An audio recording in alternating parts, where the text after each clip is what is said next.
para a palavra? Amém? Quero compartilhar com você rapidamente um texto da palavra de Deus. Daqui a pouco eu quero vocês de volta. Sei que pelo que Deus mostrou aqui, nós vamos fazer muitas coisas aqui ainda hoje. Aleluia.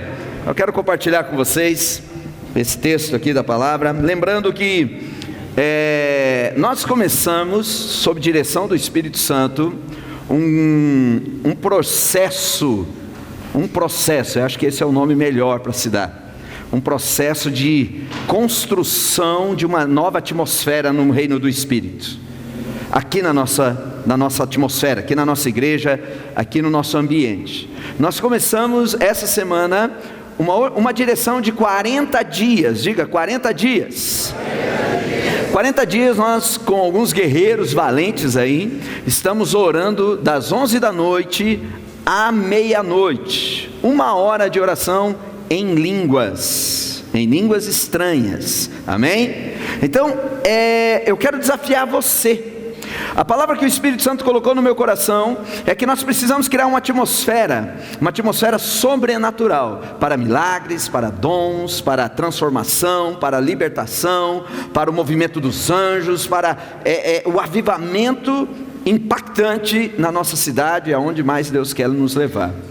E querido, não adianta a gente fugir de uma regra básica. Ou nós oramos, ou nós vamos ficar só na teoria. Eu me lembro quando eu era bem novinho na fé, bem novinho, tinha poucos meses aí, começando meu ministério também, e eu trabalhava com drogados. Então eu saía na rua, pegava um drogado ali, que mais ou menos me identificava com ele ali, gostava dele, ele gostava de mim, levava para minha casa. Minha mãe ficava quase louca, quase colocava eu e o drogado para fora, né? Mas a minha mãe entendia que eram as loucuras do reino, e eu levava esses drogados para casa de recuperação. Então eles ficavam comigo ali uns 15 dias, até achar uma casa de recuperação, e eu os levava para interná-los. E eu me lembro que eu levava eles para uma casa de recuperação por um motivo só. Uma casa de recuperação lá em Rolândia, interior do Paraná, os Pés Vermelhos, quase terra do Renato e da Kelly. E tinha uma casa de recuperação bem simplesinha, no fim de uma estrada, bem num buraco. Mas tinha uma frase que quando eu levei a primeira pessoa lá me impactou. Tinha uma frase assim, muito num quadrinho mal escrito assim, bem feinho, mas estava escrito assim: pouca oração, pouco poder. Muita oração, muito poder. Não é forte? Falou pouco, mas falou bonito, né? Falou pouco, mas falou tudo. Então essa frase sempre era minha. Eu gostei daquele lugar e eu levava as pessoas para aquele lugar por causa dessa frase. Eu me lembrava dessa frase sempre. Então, se você quer poder de Deus fluindo na tua vida, se você quer o poder de Deus manifestando através de você e em você, meu irmão, não caia em mentiras. A verdade é, tem que orar. Tem que orar. Ou você ora, ou você vive um cristianismo mecânico, automatizado, no mundo do natural apenas. E pensando nisso, e sendo desafiado pelos irmãos coreanos aqui, me influenciaram muito esses queridos irmãos, e eles, se você lembra, eles falaram assim: você é líder, você tem que orar pelo menos 2 horas em línguas. Lembra disso que ele falou? É um desafio para os líderes. Aí ele amenizou para os que não são líderes. Para os que não são líderes, ele amenizou. Os que não são líder, tem que orar 1 hora e 59 minutos, né? Ficou mais fácil. E eu resolvi promover ainda mais a campanha, né? E diminuir para 1 hora, tá bom? Vamos começar com 1 hora orando. Já começamos essa semana, já estamos embalados e tem sido tremendo. Algumas pessoas falam: pastor do céu, que desafio ficar 1 hora orando em língua. Tem gente que nunca orou 5 minutos em línguas, né? Mas aqui está aprendendo a orar em línguas. E tem sido tremendo a atmosfera que Deus tem criado. Nós estamos construindo coisas novas. E eu quero convidar você aí, meu irmãozinho. Todo avivamento, pessoal ou coletivo, ele começa com as pessoas pagando um preço. E o preço é o seguinte: 1 horinha a mais. Durma 1 horinha mais tarde, Lindolfo. 1 horinha a mais. Só o Lindolfo, né? Lindolfo está dormindo demais, né? 1 uma horinha a mais, não vai te matar, tá bom? Não vai deixar você mais pobre, mas vai te deixar mais forte, vai te deixar com mais autoridade, vai fluir mais poder da tua vida. Então eu quero desafiar você a vir conosco. Temos aí um grupinho tímido aí de umas 20, 30 pessoas que estão perseverando comigo, né? São os malucos que compram essas ideias, mas eu quero você aí, meu irmão. E hoje nós vamos fazer uma liquidação, né? Vamos orar mais cedo hoje aí, tá bom? Vamos orar aí das 9h30 às 10h30 da noite, porque termina o culto, em vez de você ir para casa e, né, correr o risco de ser tentado e não voltar, então já fica por aqui e oramos das 9h30 à meia-noite, mas das 9h30 à meia-noite, ó, é de Deus, hein? Aleluia! Oramos das 9h30 às 10h30, mas amanhã estaremos de volta das 11h à meia-noite. Quero convidar você, meu irmão, venha, faça um esforço. Pastor, mas está frio. Venha aí, o Espírito Santo vai incendiar você, amém? E é tremendo, quando você ora em línguas. Eu me lembro quando eu aprendi sobre oração em línguas, eu li um livro do David Robertson, e ele dizia o seguinte: você tem que orar 8 horas. Você pode imaginar, querido, 8 horas orando em língua? E você pode acreditar que eu fiz isso, né? Dava cãibra no queixo, a língua ficava seca, parecia que inchava a língua, mas falou que dava poder, era isso que eu fiz. Eu me trancava num sei lá o que era aquilo lá, um soalho, embaixo do soalho de uma casa lá, e ali eu ficava, contava no reloginho, e nós ficávamos ali orando, porque nós queríamos ver a glória de Deus. Amém, queridos? Querido, olha para o teu irmão ao lado e diga para ele: ou você paga o preço, ou você vai viver um cristianismo natural. Amém? Nós temos que andar no sobrenatural, temos que viver na atmosfera sobrenatural. Pastor, mas eu não oro em línguas, o que eu vou fazer lá? Vem aí que você vai começar a orar em línguas. Amém? Quantos concordam com essa palavra? Aí, ó, já temos uma turma de 120 pessoas para orar hoje. Glória a Deus. Amém? Mas vamos lá, queridos, quero compartilhar com você um tema sobre batalha espiritual. E eu quero falar com você sobre um personagem na Bíblia muito forte, que talvez você nunca se atentou para ele, ou talvez você nunca tenha ouvido alguém falar sobre ele. E eu quero falar, porque eu coloquei um propósito no meu coração, que eu quero denunciar todo o principado que eu conheci e encontrar na Bíblia. Isso já faz anos que eu fiz isso comigo, e toda vez que eu leio a Bíblia, e eu encontro, e eu identifico que esse é um principado, eu procuro estudar um pouco mais ele, ouvir alguém falando. Se alguém nunca falou, eu procuro mergulhar e tentar descobrir as artimanhas dele, porque é nossa missão denunciar as obras do diabo, porque o Filho de Deus se manifestou para destruir as obras do diabo, amém? E nós, como os filhos de Deus, temos que nos levantar para destruir as obras do diabo. Querido, então esse personagem chamado de o Vingador, que nós vamos ver um pouquinho a trajetória dele do Gênesis até o Apocalipse, as suas ações, as suas manifestações. Nós também vamos entender que esse Vingador, ele é o espírito de morte, o espírito da morte, ou o espírito de morte, você que possa entender da manifestação dele aí. E a Bíblia diz no livro de Apocalipse,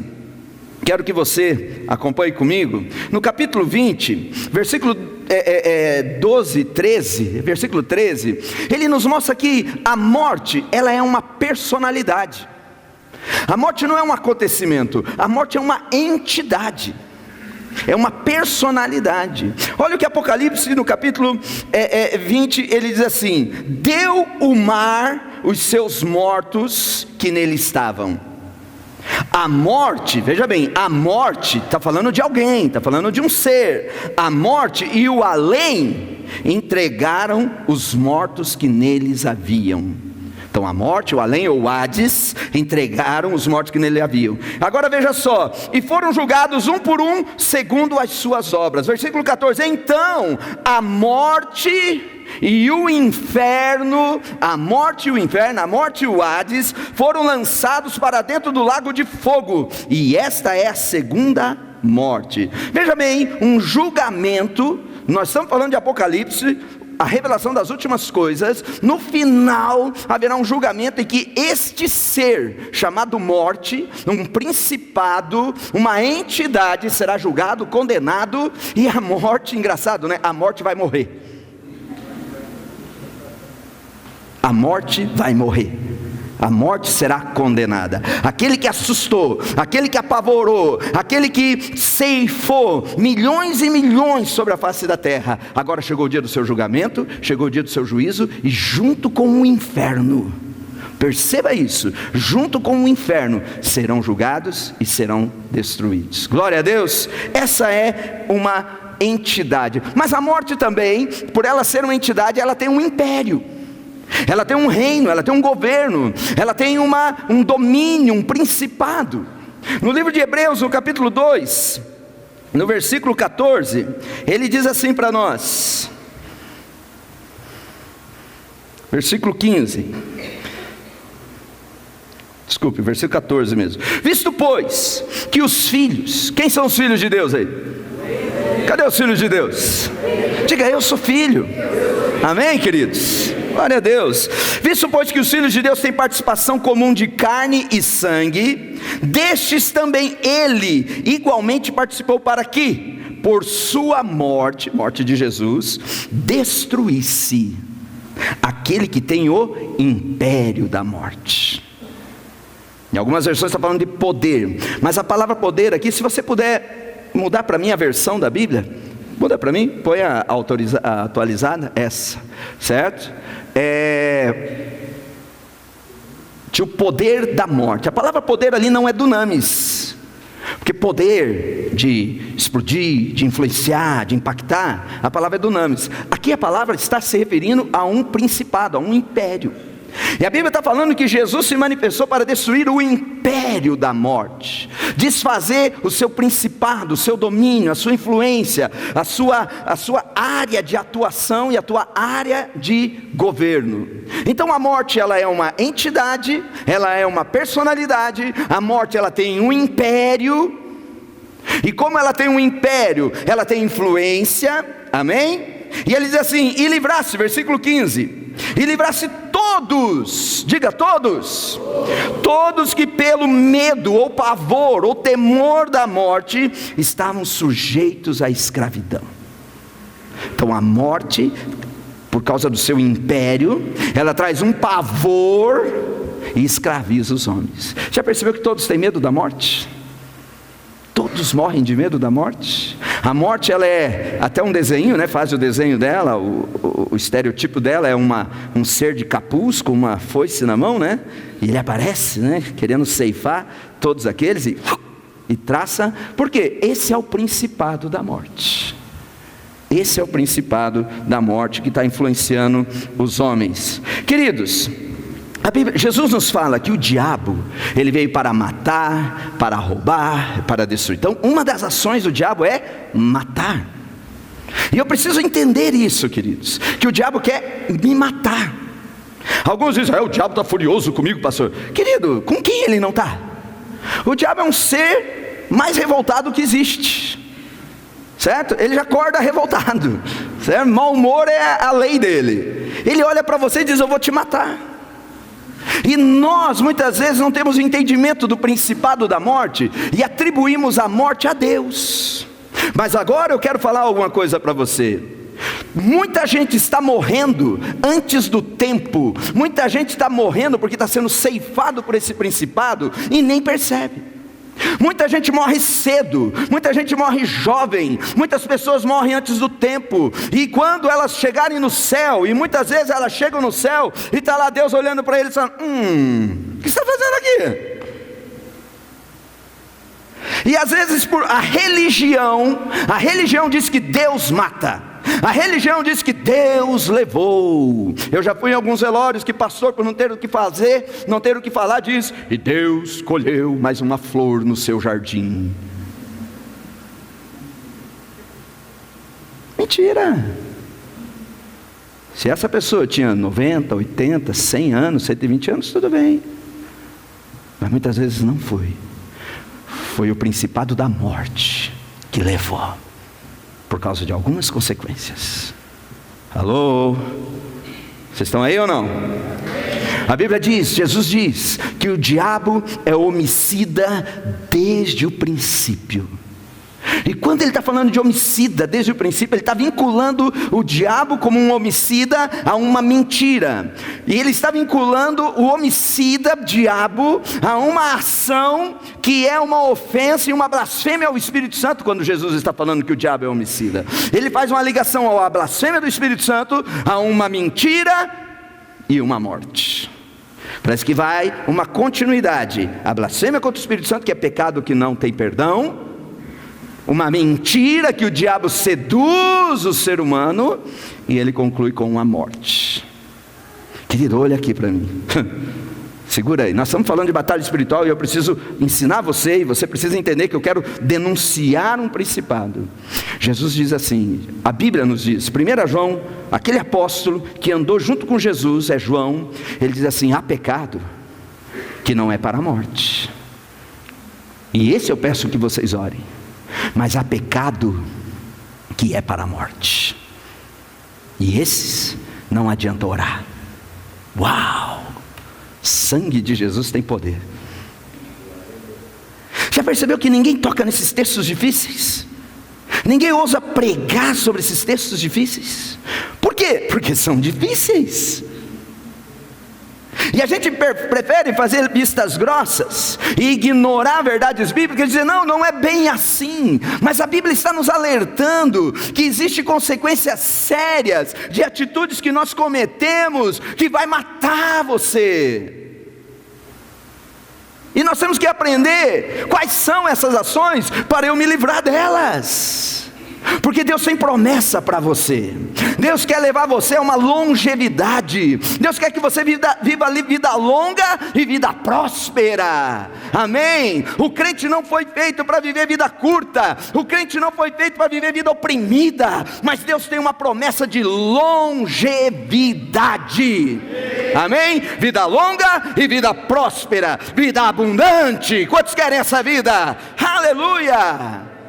Precisamos aprender a lidar e a combater com as forças das trevas. Por ignorância nós apanhamos, por ignorância somos cativos, por ignorância vivemos capengando, sendo que Jesus nos deu toda a vitória, toda a autoridade. E essa noite você precisa aprender a usar de autoridade. Querido, o mundo está vivendo um ambiente de muitas mortes, não é verdade? Vivemos cenários de aviões caindo e matando centenas de pessoas. Vivemos cenários de acidentes cada vez mais fatais, mais corriqueiros. Vivemos um ambiente de assassinatos e violência cada vez maiores. Vivemos também um ambiente de terrorismos, e uma onda de morte tem assolado as cidades do mundo todo. Agora, né? Aqui na escola que nós vamos fazer o Extreme, na noite anterior assassinaram um cara na esquina ali. Foi isso, né? Morte. E a gente fica pensando, que mundo mau, que tragédia. Onde estamos? Onde estão os governadores? Onde estão os governantes? Cadê a polícia? Querido, é muito mais do que uma questão de administração pública. É uma questão de principado, é uma questão espiritual. E só a igreja pode mudar esse cenário. Amém? Quantos creem nessa palavra? Amém? Queridos, esse é um ambiente. Agora, se a Bíblia diz que há pecado que é para a morte, então eu tenho que partir de um princípio, tenho que mudar meus paradigmas. Amém? Está pronto aí? Talvez você aprendeu que não existe pecadinho e nem pecadão. Talvez sua vida inteira você falou, pecado é tudo igual. Mas parece que não é. Tem pecado que não mata, mas tem pecado que mata. Então se tem pecado que não mata e tem pecado que mata, então nem tudo é igual. Então eu posso dizer para você que tem pecadinho e tem pecadão. E talvez você está cometendo pecadão e está com a tua lista, teu nome na lista negra do diabo para te matar. E você está vivendo a tua vida. Que silêncio. Estou pregando para alguém aí? Pelo jeito estou, né? Vamos lá, existe acordos que eu faço com a morte, existem pactos que eu faço com a morte. Eu preciso saber que tipo de acordos e como que se faz esses pactos com a morte. Em Isaías 28, vocês viram minha canetinha aqui, que chique. Outro nível de glória, hein? Ó, Renato, aperta aqui, sabe?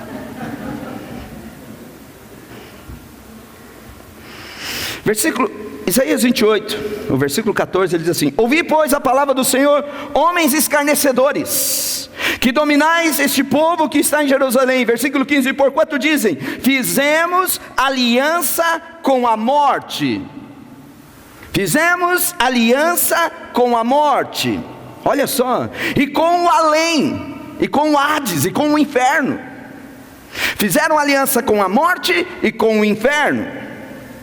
Fizemos acordo: quando passar o dilúvio do açoite, não chegará a nós, porque por nosso refúgio temos a mentira, e debaixo da falsidade nós nos temos escondido. Qual que é o contexto disso aqui? É um contexto de um ambiente frio, um ambiente sem vida com Deus, um ambiente de desvio de fé. E as pessoas com medo das circunstâncias, as pessoas com medo da realidade que está vindo sobre elas, elas começam a fazer concessões, começam a fazer pactos, começam a fazer alianças, por medo de não padecer, por medo de não passar fome, por medo de sofrer um prejuízo muito grande, por medo de uma doença, por medo de qualquer adversidade. As pessoas estão fazendo pactos com a morte e com o além. Queridos, e como que eu faço isso? Muitas vezes eu uso minhas palavras para fazer pactos com a morte. Muitas vezes eu tenho um vocabulário que contrai alianças no mundo espiritual sem mesmo eu perceber. A Bíblia nos conta de uma mulher chamada Raquel, esposa de Jacó. Ok? Lembra de Jacó? Lembra de Raquel e Lia, as duas mulheres de Jacó? A Bíblia diz que Raquel era bonita de rosto e de corpo, era um mulherão. Mas Lia era de olhinhos meigos. Era feinha, coitada. Feinha. Mas apesar de ser feinha, de olhinhos meigos, que não tinha nada de bonito nela, a Bíblia achou alguma coisinha boa nela. A Bíblia é tremenda, né? Ela sempre acha uma qualidade em nós, né? Deus é maravilhoso. Olhou, o zoinho dela é bonitinho. Então escreve lá, o zoinho dela é bonitinho. Mas apesar de ser feinha, comparada com o mulherão que era Raquel, ela era próspera. Ela dava luz a filhos. E Raquel, no capítulo de Gênesis capítulo 35, ele nos conta a história aqui. Gênesis 30 e Gênesis de 30 a 35 nos conta a história de Raquel. E a Bíblia diz que Raquel tinha inveja de Lia. Inveja. E por inveja, ouça isso, todos agora, abra os seus ouvidos. E a Bíblia diz que ela, por inveja, ela libera uma palavra dizendo: me dê filhos, senão eu vou morrer. Querido, o contexto é muito forte, porque ter filhos de Jacó não era simplesmente engravidar. A crise não era porque ela não podia ter filhos, mas ter filho de Jacó era ter um herdeiro da promessa que Deus fez a Abraão, que seria o herdeiro do mundo, que seria pai de multidões. Então a mulher que tivesse filho de um desses descendentes de Abraão era uma mulher feliz, era uma mulher bem-aventurada. Diferente de Ana lá na frente, que quando viu que não podia ter filhos, ela foi para o templo, ela se levantou em oração, em clamor. Raquel, movida de inveja, ela diz: ou eu tenho filho ou eu morro. Muitas vezes você, por inveja de não ver uma prosperidade, de não viver um salário melhor, por não viver um ministério melhor, por não viver um casamento melhor, você diz: tomara que eu morra, tomara que caia uma praga, e que eu morra de câncer, que eu morra de acidente, não sei o que. As pessoas liberando palavras por descontentamento e estão fazendo pacto com a morte. Muitas vezes em momentos de descontentamento, eu libero palavras da minha boca. E a Bíblia diz, Eclesiastes fala assim: nem no escondido do teu quarto amaldiçoes o rei, porque tem as aves dos céus que passam, pegam a tua palavra e levam até ele, e ele vai julgar você.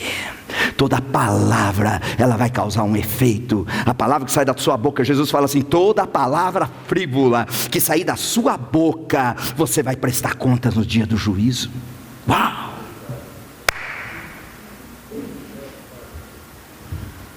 O que é palavra frívola? Palavra inútil, palavra que não tem nexo, palavra que não tem peso. Quantas vezes se soltam as palavras, querido, que sangue de Jesus tem poder, não é verdade? Esse salário não dá para nada, uma pi. Claro que aqui vocês não falam isso. É lá na igreja da China. Os coreanos não, agora os coreanos são nosso amigo, né? Muitas vezes por descontentamento. Raquel, ela diz, por inveja. A Bíblia diz, capítulo 30 de Gênesis, versículo 1: se eu não tiver filho, igual essa feiona, essa feiosa, seca, né? E não sei o que lá mais que ela dizia da sua irmã, ela dizia: eu quero morrer. Passou 5 capítulos. Não sei quanto tempo dura 5 capítulos, né? Capítulo 35 de Gênesis. Agora a Raquel está grávida, e ela vai dar à luz um filho. Momentos antes, Jacó, o seu marido, tinha vindo do Val de Jaboque, tinha tido uma experiência de troca de nomes, já tinha passado pelo vale, tinha brigado com um anjo, e agora quando ele se encontra com a sua esposa está grávida e já está dando à luz. E ela, a Bíblia diz que quando ela vai dar à luz, ela tem um parto difícil e ela morre. E ela tem um desmaio, parece que ela tem um desmaio de morte, e ela acorda daquele desmaio, ela vê o filho nascendo, e ela diz: esse aqui, o nome dele vai ser Benoni. E ela morre. Benoni fala assim: filho do meu sofrimento, filho das minhas dores, pois eu fui uma mulher que só sofri, eu fui uma mulher que nunca foi valorizada, eu fui uma mulher que nunca foi honrada, eu fui uma mulher que só padeceu, eu fui uma mulher que nunca tive dinheiro, eu fui uma mulher que nunca fui amada, eu sou um sofrimento, e esse aqui que nasceu de mim também vai ser um sofrimento. E dá o nome de Benoni.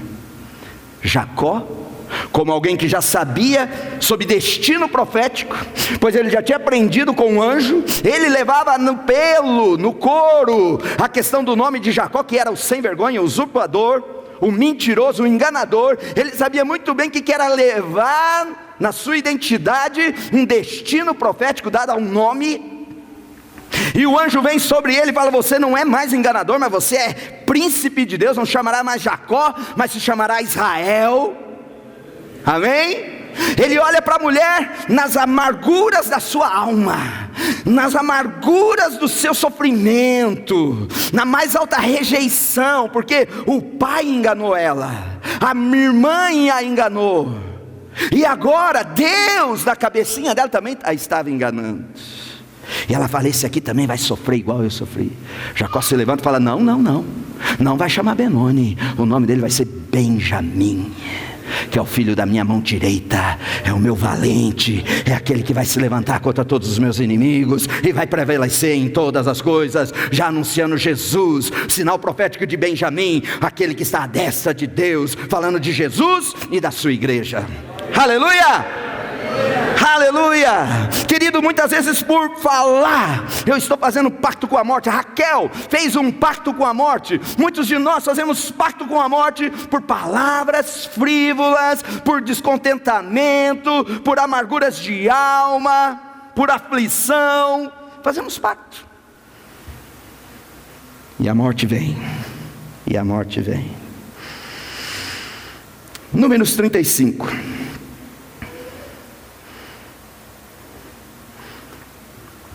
Vamos aprender um princípio aqui. Disse mais o Senhor a Moisés, versículo 9: fala aos filhos de Israel, fala para a igreja, fala para os meus filhos. Cadê os filhos de Deus? Amém. Quantos estão me ouvindo aí? Amém. Quando passardes o Jordão para a terra de Canaã, escolhei para vós outros cidades que vos sirvam de refúgio. Cidades refúgio, diga cidade refúgio. O que são essas cidades refúgio? O que são? para que nelas se acolha, se esconda o homicida, o assassino, que matar alguém involuntariamente. Essas cidades o serão para refúgio do vingador de sangue. Cidade é refúgio para quem cometer um assassinato, para que o vingador não alcance ele. Diga, vingador. Essas cidades o serão para refúgio do vingador de sangue, para que o homicida não morra antes de ser apresentado perante a congregação para julgamento. As cidades que derdes serão 6 cidades refúgio para vós outros. Esse texto está falando, precisava de ter 6 cidades. Deus mandou Moisés, e essa promessa se cumpriu através de Josué, e eles construíram 6 cidades de refúgio. Essas cidades abrigavam pessoas que cometiam crimes passíveis de morte. Agora, que crimes passíveis de morte eram esses? Queridos, já no início, no assassinato de Caim, quando ele matou Abel, a Bíblia diz que o sangue de Abel, ele clamava por vingança. E Deus, na conversa que ele tem com Caim, ele diz: quem matar você, Caim, vai ser vingado. E por algum motivo que eu entendo que é para pôr freios no homem, e na ira do homem, e na intenção do homem de pecar, Deus disse: quem matar será vingado e vai morrer. E a lei dizia: não matarás. E a lei, ela pega como princípio esse início na vida de Caim. Depois nós vemos em Noé, depois do dilúvio, e Deus estabelece de novo esse princípio, dizendo: o homem que matar pelo sangue também será morto. E começa um princípio de vingança. Agora, não é uma vingança como nós entendemos: vou me vingar porque ele fez mal para mim, se ele fez mal para mim, eu também vou fazer mal para ele. Não é uma vingança no âmbito das invejas ou das competições, mas é um princípio espiritual que foi ativado como um freio e também como uma legalidade. No velho, agora nós cruzamos toda a Bíblia, toda a história, e vamos chegar lá no Apocalipse, quando se abre o 6º selo. A Bíblia diz que quando abriu o 6º selo, viu debaixo do altar as vítimas que foram mortas por martírio, e eles clamavam debaixo do altar, dizendo: quando que o Senhor vai vingar? Um clamor por uma vingança. E nós, seres humanos, talvez por sermos muito carnais, nós não entendemos ainda esse princípio da vingança, e nós fazemos da vingança uma ação de ódio, uma ação de devolver com a mesma moeda o que fizeram para nós, olho por olho, dente por dente. Mas não é esse o princípio. Quando a Bíblia trabalha isso, a Bíblia está trabalhando um princípio espiritual, um princípio do vingador de sangue. Tanto que Deus fala assim: construa cidades refúgio, porque aquele que cometer crime, aquele que cometer erros, aquele que cometer barbaridades, ele precisa ser abrigado, para que o vingador não alcance ele. Quem é o vingador? O vingador, nós vamos ver ele em 2 versões na Bíblia. Nós vamos ver ele na figura do vingador, e nós vamos ver ele na figura do destruidor. O destruidor é Abaddon, que você vai ver ele no final dos tempos, ele sendo liberado lá no Apocalipse, e vindo para destruir violentamente aqueles que não foram arrebatados. Forte. Mas também nós temos o gafanhoto destruidor, que é um tipo de praga que vem contra aqueles que cometeram algumas transgressões. E nós temos o vingador, que é aquele que é ativado por alguns pecados cometidos, que dão legalidade para esse espírito de vingança, que é o espírito da morte, e ele começa a atuar na vida das pessoas. E as cidades refúgio, que eram 6 cidades refúgios, falando da ação da misericórdia de Deus na pessoa de Jesus, que ele é o meu refúgio e ele é a minha fortaleza. O Senhor é o meu baluarte e o Senhor é o meu abrigo. Quando o salmista está falando que o Senhor é o meu refúgio, ele está falando: ele é a minha cidade que me protege do vingador que está querendo me matar. Alô, estão aí? Queridos, e aqui nós vemos em Números ele falando assim: aquele que matar alguém involuntariamente, um crime sem intenção de matar, involuntariamente. Deuteronômio fala assim: você estava lá no mato, roçando ou cortando a lenha com o machado, e você batendo e o machado escapou, e ele voou, bateu numa árvore, bateu na outra árvore, ricocheteou e cortou a cabeça do outro e morreu. Pô, foi um acidente, mas matou acidentalmente, mas ativou o vingador de sangue, e ele tem que se correr para a cidade de refúgio, senão ele também vai morrer. A morte traz morte. Algumas ações que você faz, ouça aqui, igreja, e nós já vamos para o final. Algumas ações que você comete, elas automaticamente, elas liberam o vingador sobre a sua vida. Pastor, mas eu sou de Jesus, eu estou na graça, eu estou debaixo do sangue. Segura aí, e você vai entender isso mais claramente, e você vai aprender. Violência involuntária ativava o vingador, mas também uma violência voluntária. No próprio livro de Números, capítulo 35, ele dizia o seguinte: se você matar alguém, se você matar por ódio, por vingança, por raiva, o vingador vem matar você. Agora interessante que Jesus, quando ele fala no Sermão do Monte, ele diz assim: ouvistes o que foi dito, não matarás, mas eu porém vos digo, se alguém odiar o seu irmão, se alguém ficar com raiva do seu irmão e difamar o seu irmão, também você matou. Agora ficou estreito o bagulho. Ou seja, querido, cuidado com as palavras que você libera contra irmãos, contra pessoas, por ódio, por momentos de raiva. Você se levanta e você critica, você amaldiçoa. A Bíblia diz que você está quebrando um princípio e você está liberando o vingador para vir sobre você. Tem muito crente que não entende. Pô, mas eu sou crente, sou dizimista, eu vivo a vida debaixo eu vivo no reino, e por que não acontece? Por que esse câncer? Por que vivo me acidentando? Por que vivo passando por perigos? Porque talvez você está quebrando um princípio, que é assassinato voluntário. Vamos avançar. Um outro princípio que ativa o vingador. Agora, isso aqui é Velho Testamento, amém? Linkei algumas coisas no Novo Testamento, mas agora vamos para o Novo Testamento, nu e cru. Ok? O vingador atuando no Velho Testamento, matando e vingando, sendo ativado como principado de morte. Agora vamos dar um salto na igreja, pós-ressurreição, debaixo do sangue, sob o governo do Espírito Santo, e lá nós vamos encontrar o vingador novamente. Romanos, no capítulo 13, diga assim: eu não quero morrer, eu quero viver. Querido, eu creio numa promessa que Deus tem para você de viver 120 anos. Eu creio numa promessa que Deus tem para você de viver a vida totalmente saudável. Eu creio numa promessa de Deus para ver você viver uma vida sem nenhuma escassez, tudo em abundância. Eu creio numa promessa de Deus para você viver plenamente o Espírito Santo na tua vida, com dons, com unção, com poder, autoridade. Mas muitos crentes não estão vivendo isso. Por quê? Porque estão ativando, estão negligenciando um principado chamado príncipe da morte. Olha Romanos 13, o que ele diz assim, versículo 4: visto que a autoridade é ministro de Deus para o teu bem. Diga: autoridade. A autoridade, porquanto ela é ministro de Deus para o teu bem. Mas se fizeres o mal,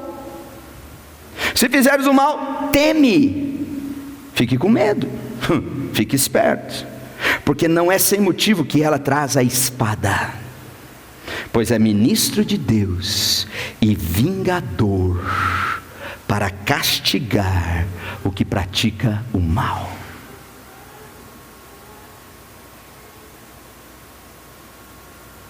Veja bem, ele está trabalhando, Romanos 6 está trabalhando no contexto de submissão às autoridades. E quando eu quebro um princípio de submissão, eu passo a me insubmeter às autoridades, a Bíblia diz: comece a temer, porque não é em vão que ela traz a espada. Esse princípio, ele ativa a espada, e essa autoridade passa a liberar o vingador sobre a vida das pessoas. Querido, tanta mortandade no mundo, tanto jovem morrendo, e você fica perguntando por quê? Que tanto jovem desonrando o pai, tantos desonrando a autoridade, tantos quebrando princípios básicos de autoridade. Querido, deixa eu falar para você, pastor é autoridade. Você sabia? Somos autoridade espiritual na tua vida.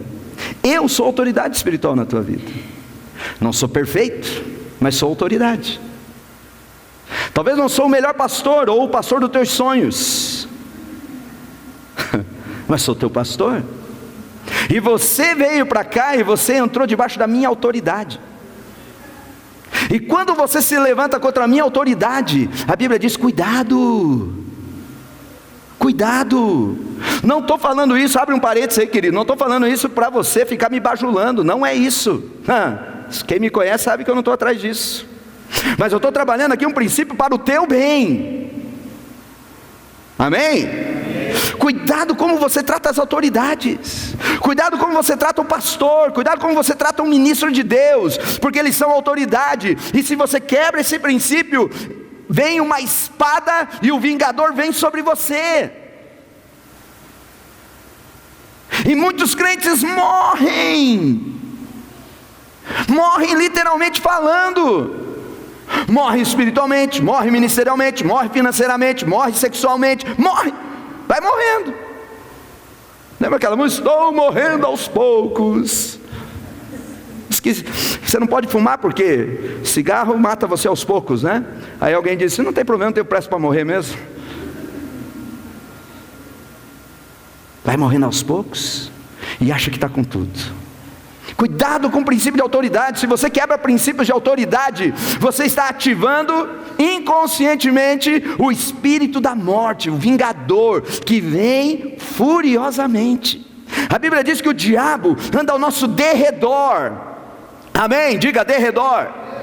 Querido, ele não está ao meu redor, ele está ao meu derredor, porque ao meu redor a Bíblia diz que está o anjo do Senhor. Aleluia.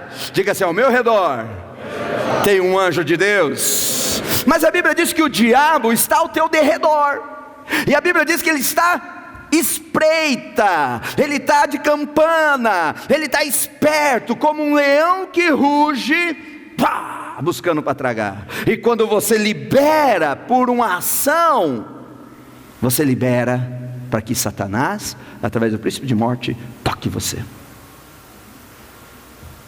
Você não precisa morrer cedo, querido. Você não precisa morrer de depressão. Você não precisa morrer do câncer, da pressão alta, do diabetes. Você não precisa morrer de acidente de trânsito. Você não precisa morrer de uma praga, de um vírus, seja ele H1N1, seja ele cachumba, seja ele zika. Não vai dar zika nenhuma. Amém? Porque você não precisa fazer pacto com a morte. Você e a tua casa podem estar protegidos. Eu estou ensinando vocês o quê? Principado. Estou ensinando vocês sobre batalha espiritual. E você tem que aprender a guerrear. Por ignorância, muitos estão apanhando. Valorize as autoridades que você tem. Ei, filhão, valorize teu pai. Se teu pai falou não, é não. Amém? Aleluia. Ei, esposas. Ei, esposas. A Bíblia diz que o marido é o cabeça. Ele não é o chefe, ele não é o ditador, mas ele é o cabeça. Tem muita mulher por falta desse princípio, querido, ignora o cabeça e está quebrando um princípio de autoridade. Tem muita mulher padecendo de câncer de colo do útero, câncer no ovário, certo? Frigidez espiritual, e não sabe por quê. E tantos males que estão assolando.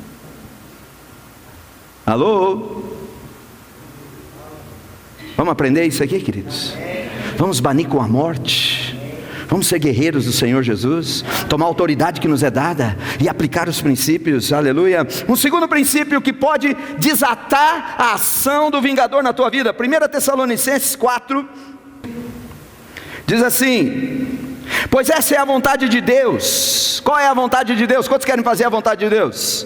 Aleluia. A vontade de Deus é a vossa santificação, que vos abstenhais da prostituição. Versículo 4, que cada um de vós saiba possuir o próprio corpo em santificação e honra, não com o desejo de lascívia, como os gentios que não conhecem a Deus. Ei, querido, você não é alguém que não conhece a Deus, você não vive como os gentios, você não vive como os cidadãos do mundo, você é um cidadão do reino, e no reino você tem que ter princípios.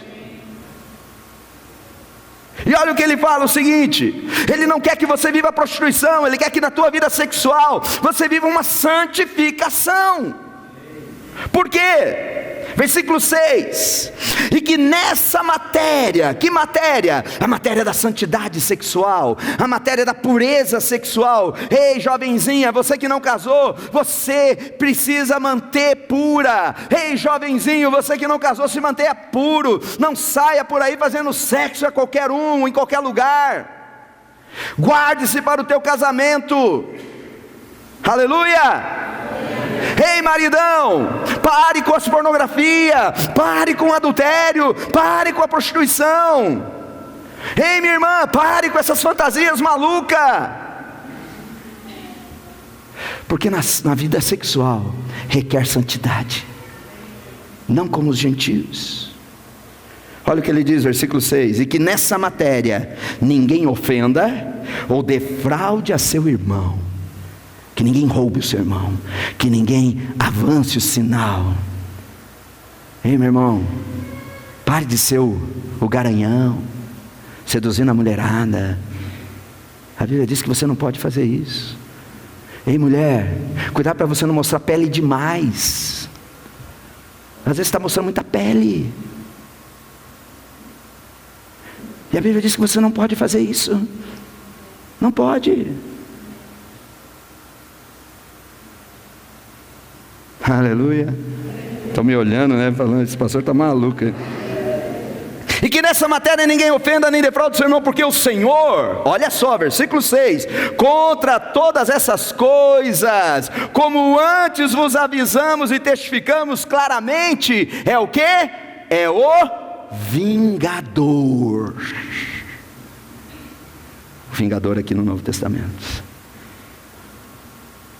Se corrompeu sexualmente, o vingador é ativado, e ele traz a morte. Alô? A última, para encerrar, Hebreus capítulo 10, versículo 26. Esse texto é forte. Esse texto é forte. Por quê? Se vivermos deliberadamente em pecado, se vivermos deliberadamente, ou seja, vou viver o pecado não existe. Eu já ouvi gente pregando que pecado não existe. Se pecado não existe, então taca fogo na Bíblia, porque daí a Bíblia não existe, Jesus não existiu. A Bíblia está dizendo, se vivemos deliberadamente em pecado, depois de termos recebido o pleno conhecimento da verdade. Quantos já receberam o conhecimento da verdade? A verdade é Cristo. Eu estou expondo uma verdade para você, receba essa verdade. Já não resta sacrifício pelos pecados, versículo 27, pelo contrário, certa expectação, ou certa expectativa, certa esperança horrível, de juízo e fogo vingador. O vingador aí de novo, é o mesmo vingador do Velho Testamento, prestes a consumir, para destruir, para aniquilar. Versículo 28, sem misericórdia morre pelo depoimento de 2 ou 3 testemunhas, quem tiver rejeitado a lei de Moisés, ou seja, quebrou a lei, vai morrer. Isso na lei de Moisés. Mas nós estamos na graça, pastor, está liberado. Versículo 29, de quanto mais severo castigo julgais, vós será considerado digno aquele que calcou aos pés o Filho de Deus e profanou o sangue da aliança, com o qual foi santificado. E aqui ele encerra dizendo, e ultrajou o Espírito da graça.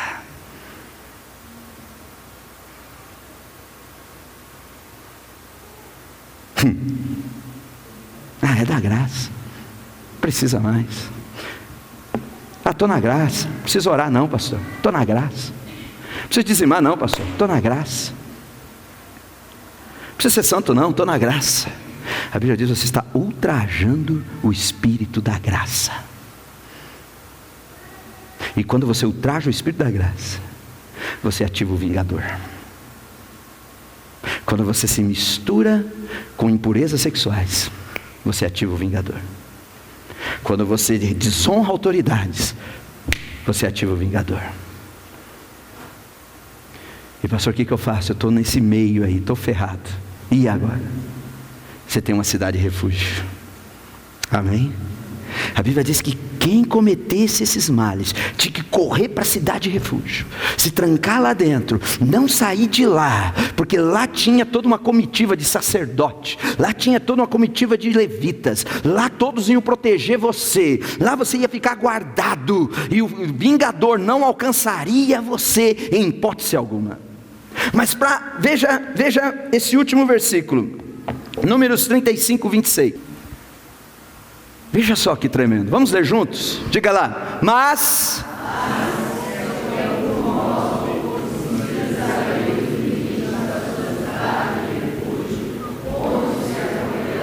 pode.